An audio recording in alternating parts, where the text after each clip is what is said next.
Every spring, across backyards, small farms, and quiet vegetable gardens, the same familiar ritual begins. A gardener walks between the rows while the season still feels full of promise. The tomatoes are young. The peppers are just beginning to stand upright. The squash leaves are wide, soft, and green enough to make the whole garden feel alive. Then the first signs appear. A hole in a cabbage leaf, a curled pepper stem, a squash seedling lying flat on the soil, cut clean near the base as if something passed through the bed at night with a tiny blade. Most gardeners know what happens next. They search the leaves, find a few insects, and reach for something in a bottle. A spray is applied, the damage slows for a few days, and the garden feels safe again. Then the pests return. The same cycle repeats through the season. Spray, wait, inspect, spray again. The garden survives, but it never feels balanced. It feels managed, interrupted, and dependent on the next application. This is how many people were taught to think about pest control. The insect appears first. The product comes second. The gardener reacts third. But in older garden systems, especially in communities that relied more on soil, habit, and observation than on store-bought chemicals, pest control began much earlier than that. It began before the first aphid landed. It began before the cabbage moth found the kale. It began before the cutworm crawled through the soil at night and reached the soft stem of a seedling. That is what makes the Amish-style approach so interesting. The point is not that these gardens have no insects. No living garden has no insects. A garden without insects is not a garden in balance. It is a place where part of the system has already been stripped away. The difference is that pests are not treated as the beginning of the story. They are treated as a signal from the system. If aphids explode across the beans, something may be out of balance. If squash bugs take over the vines, the problem is not only the bug. If young transplants keep disappearing overnight, the answer is not always stronger poison. Sometimes the answer is a barrier so simple that most people overlook it. This is where the modern garden industry and the older garden logic begin to separate. The industry sells intervention. It waits for the problem to become visible, then offers a product to suppress it. That product may work for a while, but it rarely changes the conditions that allowed the outbreak to happen in the first place. The older method asks different questions. What made the plant easy to attack? What made the pest easy to find? What made the beneficial insects absent? What made the seedling vulnerable during the exact week it could not yet defend itself? Those questions lead to a very different kind of garden. Instead of treating the garden like a battlefield, Amish-style pest control treats it like a living arrangement. The soil is strengthened, so the plant grows with better structure. Vegetables are mixed with herbs and flowers, so pests have a harder time following one clear signal. Small habitats are left for ladybugs, lacewings, ground beetles, and parasitic wasps. The gardener walks the rows each morning, not in panic, but in attention. And when a young plant is most vulnerable, it receives protection that costs almost nothing. A small ring of cardboard around the stem. That is the stick method people talk about, though it is not really a stick at all. It is often nothing more than a short piece of toilet paper roll or paper towel tube, pressed lightly into the soil so a crawling cutworm cannot reach the seedling at ground level. It sounds too simple to matter, but simple things matter when they are placed exactly where damage happens. A cutworm does not need to eat the whole plant. It only needs one night and one soft stem. By morning, the seedling is on the ground, and the gardener blames weather, weak roots, bad seed, or bad luck. The old method does not chase the cutworm after the damage. It blocks the path before the cutworm gets there. That small difference explains the whole system. The goal is not to kill every insect. The goal is to remove the easy opportunity. Strong plants are harder to exploit. Confused pests are slower to settle. Beneficial insects hold outbreaks in check.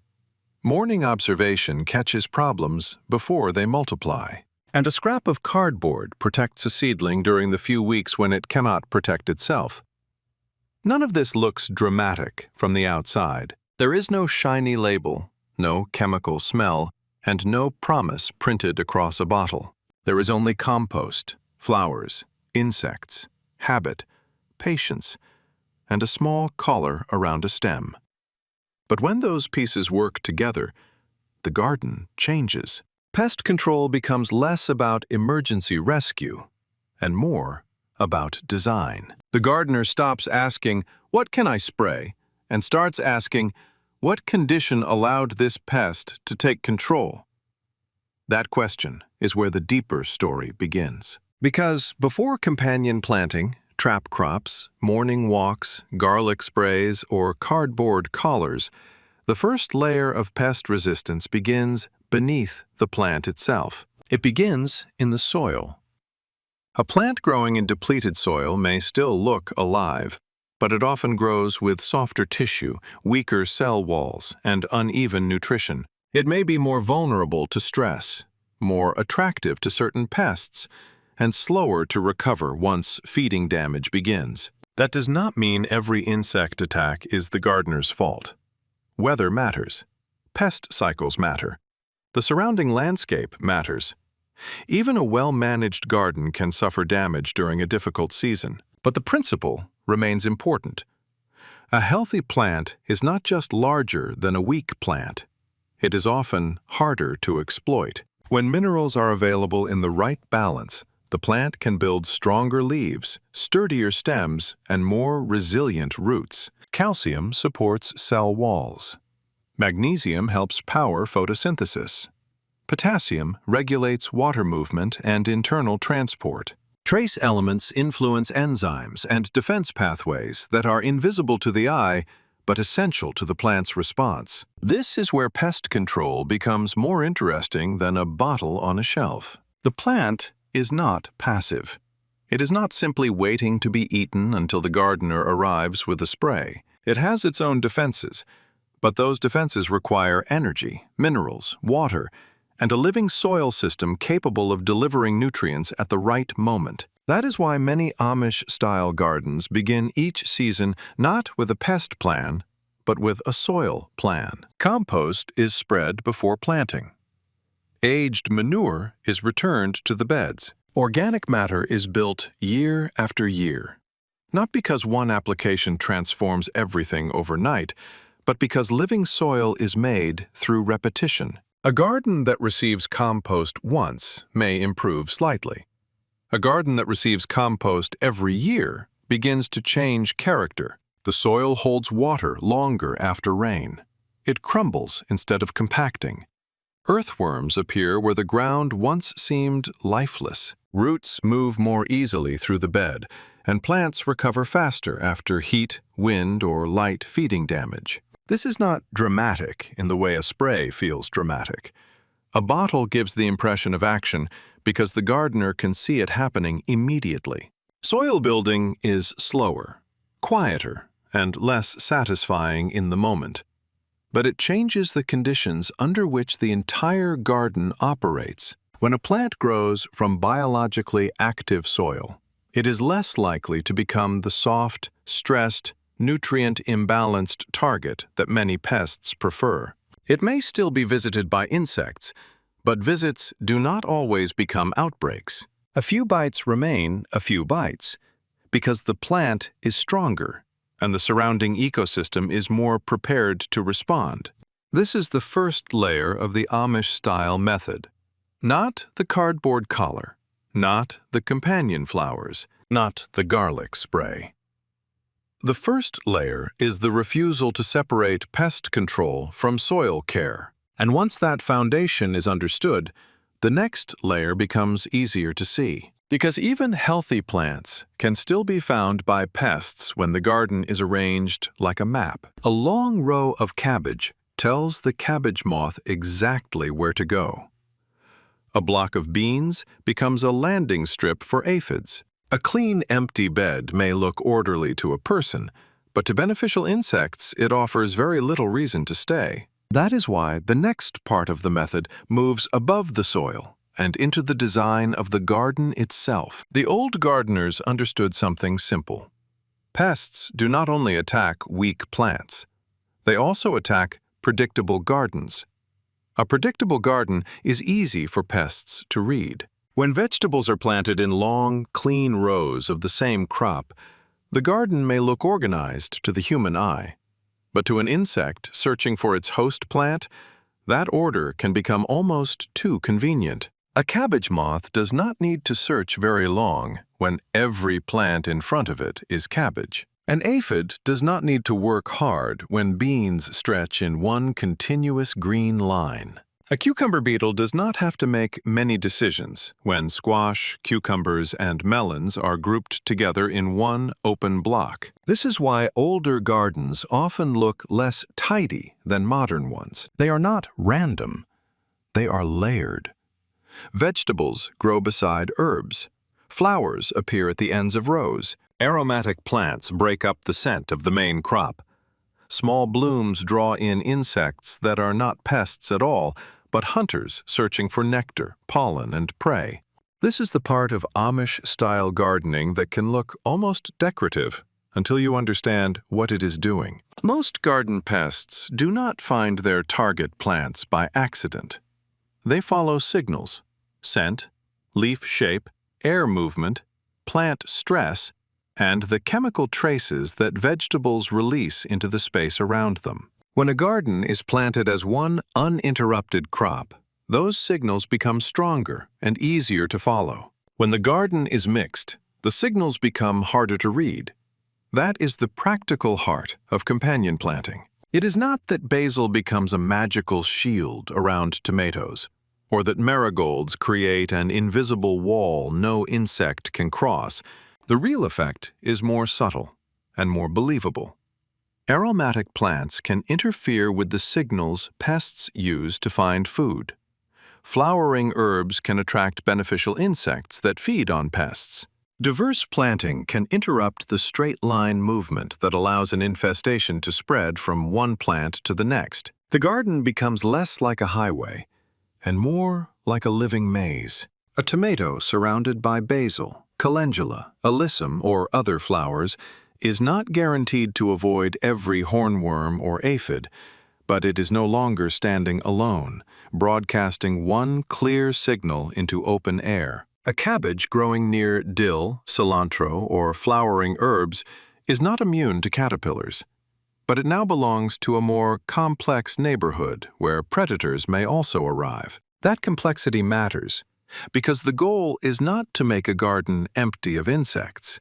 The goal is to make the right insects stay. Ladybugs, lacewings, hoverflies, parasitic wasps, spiders, and ground beetles are not decorations in the garden. They are part of the pest control system. A single predator may not save a crop by itself, but a steady population of predators can prevent small pest colonies from becoming disasters. The difficulty is that beneficial insects do not remain in a garden simply because the gardener wants them there. They need habitat. They need shelter from heat and wind. They need nectar and pollen when prey is scarce. They need mulch, stones, clover patches, flower strips, and quiet places near the garden where they can live, feed, breed, and overwinter. A perfectly bare garden gives them almost nothing. This is why a small insectary strip can change the way a garden behaves. Even a narrow row of alyssum, dill, yarrow, cilantro, fennel, calendula, or similar flowering plants, can provide food for beneficial insects through much of the season. The flowers do not need to be spectacular. In fact, many of the most useful flowers for tiny wasps and hoverflies are small, open, and simple. The point is continuity. If the garden blooms for only 1 week, the beneficial insects pass through and leave. If something is blooming from spring into fall, They have a reason to stay close enough to patrol the vegetables. This is where many gardeners misunderstand biological pest control. They buy ladybugs in a bag, release them into a garden with no flowers, no shelter, and no water, then wonder why the insects disappear overnight. The answer is simple. They were invited to a place where there was no home. The older method builds the home first. It leaves a little clover near the edge. It allows a strip of flowers to bloom beside the vegetables. It keeps mulch over the soil so ground beetles and spiders have cover. It accepts that a garden with life in it will not look sterile, because sterility is not the same thing as health. And once that idea becomes clear, the whole approach changes. A spray tries to remove a pest quickly. Sometimes that may be necessary, especially when a crop is already under serious pressure. But a spray can also remove the predators that would have kept the next generation of pests in check. A balanced garden works more slowly, but it builds memory into the system. The flowers attract hoverflies. The hoverflies lay eggs near aphids. The larvae feed on the aphids. The aphid population falls before the gardener ever reaches for a bottle. Nothing about that process is mystical. It is simply ecology, arranged on purpose. But design alone is not enough, because even the best garden can develop problems when weather shifts, pest cycles rise, or one plant becomes stressed before the others. That is why the next layer of the old method is not something planted in the soil, but something practiced every day. It is the morning walk. In older gardens, this habit was not treated as a technique with a name. It was simply part of the day. The gardener walked the rows before the heat rose, before household work took over, and before insects hiding under leaves had time to multiply into something harder to manage. At first, this sounds too ordinary to matter. But most serious pest damage begins quietly. A hornworm does not appear as a disaster on the first morning. Squash bugs begin as a few adults, then as small, bronze-colored egg clusters hidden on the undersides of leaves. Cabbage worms begin as tiny green caterpillars that are easy to miss until the holes become obvious. The morning walk changes the timing of the battle. Instead of discovering the problem when the plant is already weakened, the gardener sees it while the problem is still small enough to handle by hand. One hornworm can be removed. One cluster of squash bug eggs can be scraped away. A few aphids can be watched, rinsed, or left for the predators if ladybugs and hoverflies are already nearby. This is not dramatic work, but it changes the scale of the problem. A pest outbreak is often nothing more than a small population that was given enough time. The modern habit is to notice late and react strongly. The older habit is to notice early and act lightly. That difference explains why a garden can remain calm without constant spraying. The gardener is not waiting for collapse. The gardener is reading the garden while the signals are still small. And once the gardener learns to read those signals, not every insect looks like an enemy. A few aphids may be food for ladybug larvae. A caterpillar on a decoy plant may be exactly where the gardener wants it. A wasp hovering near a cabbage leaf may not be dangerous at all. It may be hunting the pest the gardener was worried about.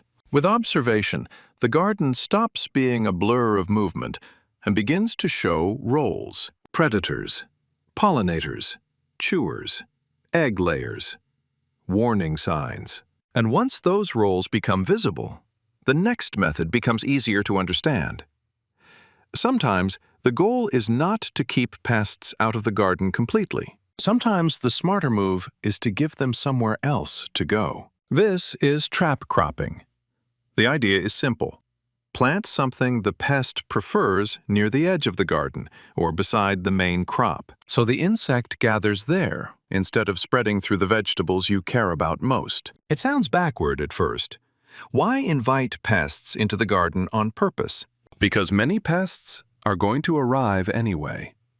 The choice is not always between pests and no pests. Sometimes the real choice is between pests scattered everywhere and pests concentrated in one place where they can be managed. Aphids often gather heavily on nasturtiums, making them useful as a living warning flag near beans, peppers, or brassicas. Flea beetles may move toward radishes or mustard greens before damaging eggplants and young cabbage relatives. Blue Hubbard squash has long been used by gardeners as a decoy for certain squash pests because it can draw pressure away from more valued squash, cucumber, or pumpkin plants.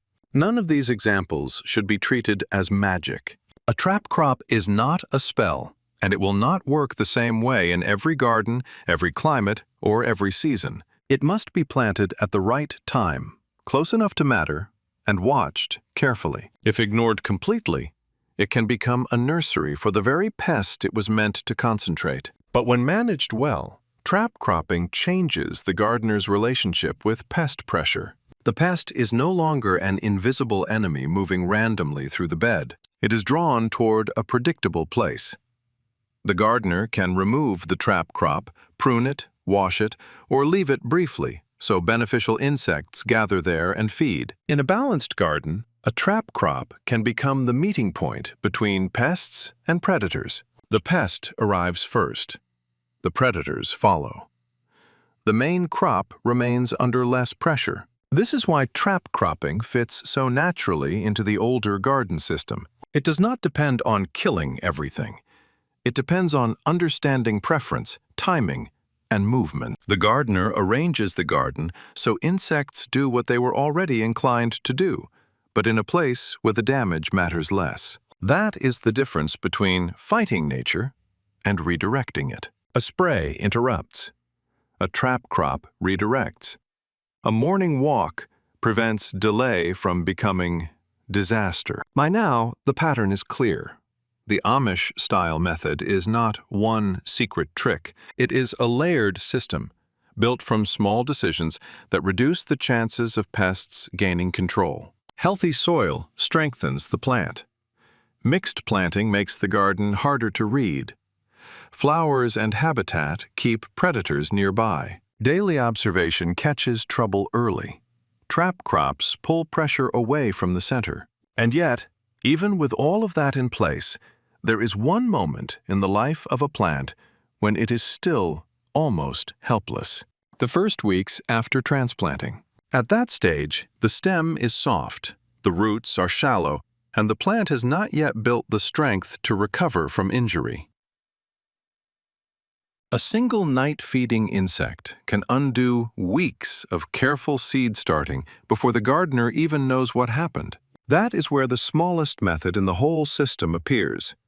A scrap of cardboard, a simple ring around a stem, and the quiet understanding that sometimes the best pest control is not a poison, but a barrier placed exactly where the danger begins. The final method is so simple that it almost feels too small for the role it plays. It does not require a sprayer, a powder, a trap, or a product from the garden center. It is often made from something already sitting in the recycling bin, the cardboard tube from a roll of toilet paper, or a short piece cut from a paper towel roll. Placed around a seedling, it becomes a collar. And during the first fragile weeks of a plant's life, that collar can mean the difference between a transplant that disappears overnight and one that survives long enough to become strong. The danger it blocks is the cutworm. Cutworms are the larvae of certain moths, and they often feed near the soil surface at night. A gardener may never see them working, because by morning, the damage is already done. The seedling that looked healthy at sunset is lying flat on the ground, its stem severed close to the soil, as cleanly as if it had been cut with a blade. This is why cutworm damage feels so mysterious to new gardeners. There is no swarm of insects on the leaves. There is no obvious chewing across the plant. There is only a young tomato, pepper, cabbage, or flower transplant lying on its side, and a gardener wondering whether the wind, the watering, or the seedling itself was to blame. The cardboard collar solves the problem by changing the point of contact. When the seedling is transplanted, A small cardboard ring is placed around the stem. Part of the ring is pressed slightly into the soil, while the upper edge remains above the surface. The cutworm, moving along the ground at night, reaches the barrier instead of the soft stem. Nothing is poisoned, nothing is sprayed. No insect population is wiped out across the whole bed. The collar simply removes the opportunity for damage during the short window when the plant is most vulnerable. That is why the timing matters. A young seedling has a tender stem. It has not yet hardened. It cannot afford to lose even one clean bite at the base, because the entire plant depends on that narrow connection between root and leaf. But after several weeks, the stem becomes tougher. The plant anchors itself more deeply, expands its root system, and becomes far less vulnerable to the kind of night feeding that destroys tiny transplants. The cardboard collar is temporary by design. It protects the plant while protection is needed, and then it slowly softens, breaks down, and becomes part of the soil. There is no plastic to remove, no metal stake to store, no chemical residue left behind. The material does its work and disappears back into the system. That is the elegance of the method. It does not try to dominate the garden. It intervenes only at the exact point where the living plant is weakest. This is why the cardboard ring belongs at the end of the story rather than the beginning. On its own, it might look like a clever little trick, useful perhaps, but small. But after seeing the whole system, its meaning changes. It becomes a symbol of a different way to think. The modern approach often waits until damage becomes visible, then reaches for stronger intervention. The older approach asks where the damage begins, when the plant is most exposed, and how the problem can be prevented with the least disturbance. A cardboard collar around a seedling is pest control reduced to its simplest form. Not force, but placement. Not destruction, but timing. Not a product, but attention. And once that principle is understood, the rest of the Amish-style method begins to feel less like a collection of separate tricks and more like one continuous design. The soil is built before the plant is attacked. The flowers are planted before the predators are needed. The garden is mixed before pests can follow a straight signal. The morning walk happens before a small problem becomes an outbreak. The trap crop is placed before the main crop is overwhelmed, and the cardboard collar is set before the cutworm reaches the stem. Everything happens earlier than the crisis. That is the real difference. A garden managed only by sprays is always reacting to what has already gone wrong. A garden managed by design is quietly shaping the conditions that decide whether the problem becomes serious in the first place. This does not mean sprays are never used. It does not mean insects never cause damage. And it does not mean every old method works perfectly in every climate, every soil, or every season. A living garden is too complex for that kind of certainty. But the principle holds. The more the garden becomes a balanced system, the less the gardener depends on emergency products to rescue it. That is why this knowledge does not fit easily into the commercial model. A bottle can be branded, shipped, displayed, and sold every season. A habit cannot. A morning walk cannot. A patch of flowers for hoverflies. A strip of clover for ground beetles. A row of radishes for flea beetles. And a cardboard ring around a seedling do not create the same kind of repeat purchase. They create competence. And competence is quiet. It does not shout from a label. It does not promise instant control. It does not ask the gardener to believe that every insect is an enemy, or that every problem requires a purchase. It asks for something slower and more valuable. Observation, patience, and a willingness to see the garden as a living system rather than a place where problems are solved one bottle at a time. This is what the Amish-style garden reminds us. Pest control is not the absence of insects. It is the presence of balance. It is the soil, strong enough to grow resilient plants, the flowers, generous enough to feed predators, the gardener, attentive enough to notice eggs before they hatch, and the simple barrier placed around a seedling before the night feeder arrives. So the next time a young transplant goes into the ground and the season still feels fragile, look at the small cardboard tube most people would throw away. It may not look like protection. It may not look like pest control. It may not look like anything powerful enough to matter. But placed around the stem at the right moment, it becomes something very different. A boundary. A shelter. A quiet piece of old garden intelligence, standing between a vulnerable plant and the one bite that could end it before it begins. Because what looks like a scrap of cardboard may still be the beginning of a garden that no longer needs to live by the bottle.